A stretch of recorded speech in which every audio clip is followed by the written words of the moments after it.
Hi, my name is Nick Fiorini. I'm a guide here for Westbank Anglers, and I'm going to show you how to tie a complex buggered jig. First, going to start off with a size 2 jig hook.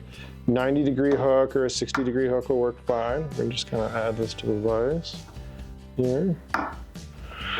Then we're going to take kind of a 5.5 tungsten bead, something really heavy. It's going to kind of get our fly down. I'm just going to thread that on. Nice.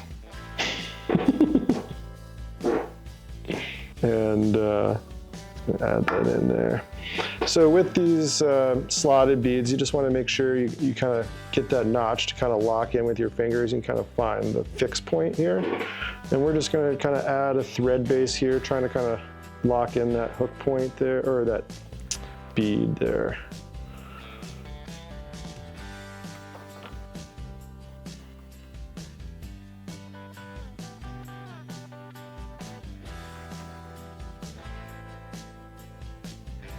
It's kind of a bulky bead head here, so it takes a little bit to build up that base, but you can kind of see how that bead is now locked in.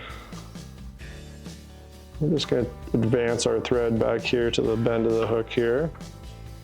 And I like to flip the vise upside down for this, just because I like the hook point up. It's just a little easier to kind of deal with. We're going to grab some marabou for the tail here, marabou from a stork. See what kind of feather we get. And we're just going to kind of take one single feather here, just kind of a big plume. We're just going to pinch it with our fingers here. And we're just going to run it down and kind of create a tail here. And what I like to do is kind of just take the tail material from the eye of the hook to the bend of the hook. And I just want it just slightly past that. It's just a little easy measuring point. Kind of make everything kind of universal. So probably right about there. Now you don't want to add too much marabou. Bulky tails don't really look right, especially where we like to guide on the South Fork. Sparse flies seem to be a little better. So we're just going to take that, pinch that material, wrap it once kind of loose, twice loose, kind of cinch it down, and then we're going to do a couple tight wraps there to lock that down there. Just going to snip that. You could do either two things. You could run it up and kind of make it kind of fill out the body a little bit, or you could snip it like I did there and just kind of have a little bump here. And we're just going to kind of get that kind of locked in there. You got to watch your hook point in here because it'll cut your thread.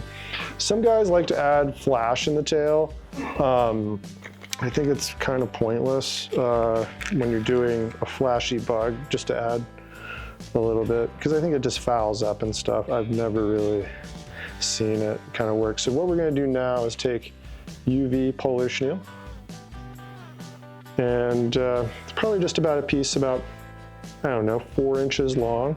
Probably could even go shorter than that, but I like a 4-inch one because what we're going to do next is take a schlappen feather after this and palmer these together, kind of making a little brush.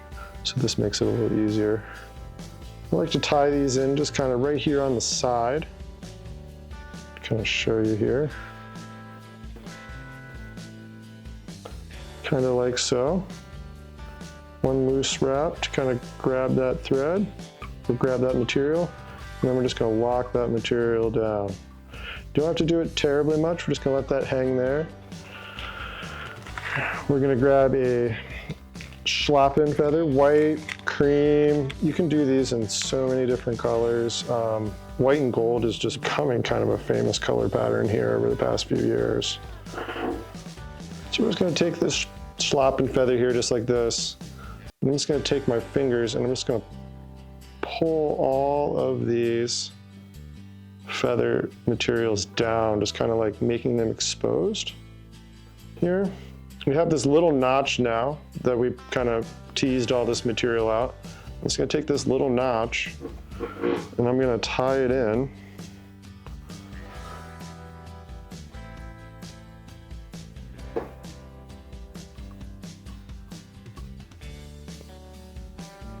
And just kind of lock it around the body. Don't really worry about it like being messy like this. That's all going to get covered up. So now we'll take these two materials here And we'll take a hackle pliers. This is a good pair because it's going to be able to spin. So pull them out, line them up, grab a hold of them here.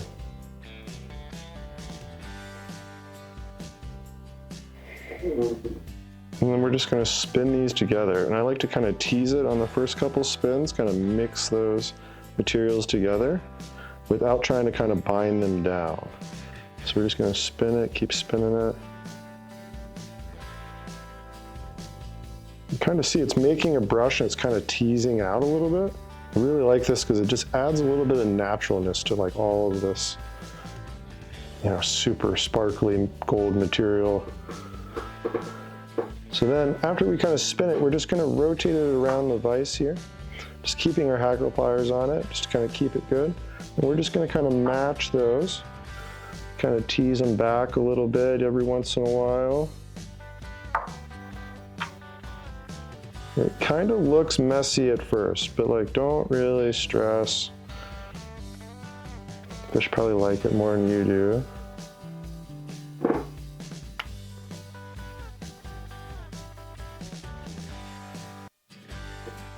Just up to the bead here. See, we'll kind of tease that out a little bit, see if we can get maybe one more wrap in here. Kind of make a little bit more of a head.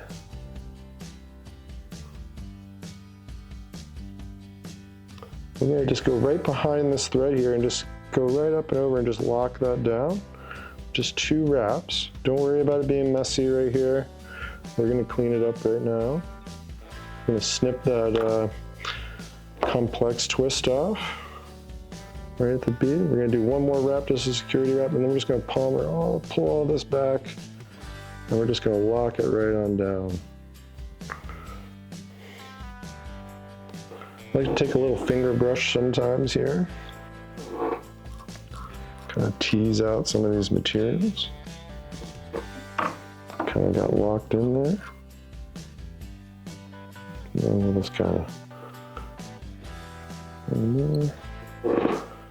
Take some solar res here and we'll just add it to the line here.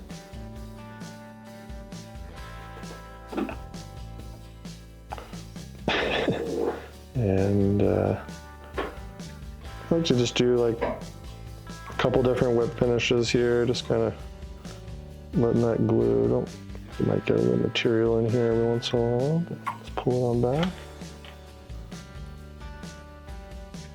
Snip that. Cure it with your light. And that is a complex booger twist. You can nymph this, you can dredge this on a full sink line, you can jig it on a floating line. You could Euro nymph it if you're into that kind of thing. It's a very valuable fly.